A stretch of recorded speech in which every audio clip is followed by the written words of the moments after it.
lifting up Jesus, opening His Word from Australia, Denmark, Israel, Japan, New Zealand, Northern Ireland, Republic of Ireland, Singapore, South Africa, United Kingdom, Thailand, the Philippines, United States, and throughout the world. You're watching Moriel TV. Well, first of all, we have to understand what the scriptures teach about the subject of dancing. Beginning in the Old Testament, the Hebrew infinitive lirkod, to dance, was used as a worship form.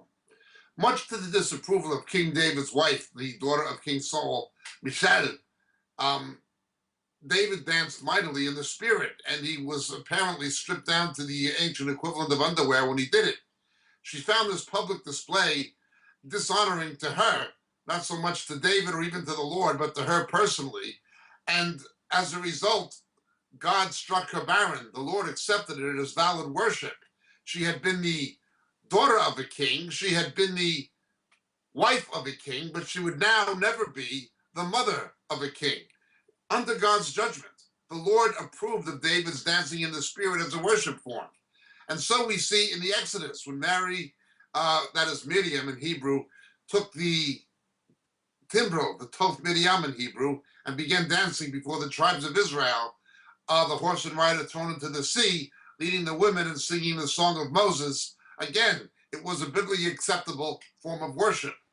In the New Testament, Jesus refers to it innocuously by way of analogy when he publicly rebukes the people who are ignoring his teaching and not following him as they should, by saying or comparing it to someone who played a dirge but you would not dance. And again, he makes certain allusions back to the book of Isaiah.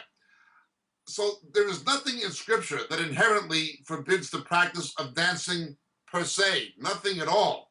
It's the way that dancing is done and the reason why it is done.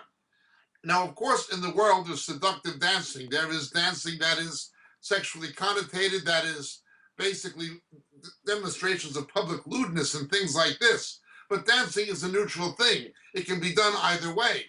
I have seen Davidic dance that is well done quite tastefully and quite worshipfully, and I have no problem with it. Those who do have a problem, and it's called nomianism, a form of legalism where they confuse sanctification with holiness. What they're basically saying is because the world misuses dance, we shouldn't have dance at all. Well, in that case, get rid of your money. The world misuses money. In that case, get rid of your medication because the world misuses drugs. It's a false argument, it's an illogical argument, and it's an unscriptural argument, and frankly, it's a silly religious nonsense argument. There are Baptists who take that position, some fundamentalist Baptists, but you mentioned the Church of the Nazarene. The Church of the Nazarene had a rule book bigger than the scripture itself, that you can't take your children to the circus because the girls who ride the elephants wear skimpy costumes. The Church of the Nazarene, while Methodist in origin or Wesleyan Arminian in origin, always confuse holiness with sanctification. What happens is when you do that, when you begin defining sanctification on the basis of keeping extra biblical rules, as the Church of the Nazarene did, the devil gets in the back door because he's diverted your attention with religiosity and legalism. The Church of the Nazarene is a classic example. I know Michael Christensen from New York. He was a leading figure in the Church of the Nazarene, did his doctorate in Yale University in theology, and he was gone into theological liberalism. It was unbelievable what he's done. Dr. Kent from the Nazarene headquarters in Kansas City signed evangelicals and Catholics together. So you have Nazarene missionaries in Catholic countries converting Catholics, and you have a leader of the Church of the Nazarene signing on behalf of that denomination, accepting that Roman Catholics are Christians and shouldn't be evangelized. The Church of the Nazarene is in decline theologically and spiritually, and I would argue even ethically and morally in some quarters. It is infiltrated with theological liberalism.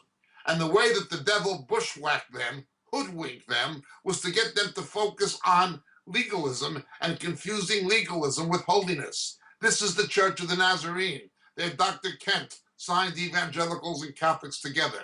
They have bigger problems than dancing or the girls riding the elephants in the circuses wearing skimpy costumes. The whole thing is silly. Now, obviously, Christians should refrain from public displays of promiscuity, things that you'd see in the disco phenomenon of the 1970s and things like this, where the dance steps were often sexually connotated.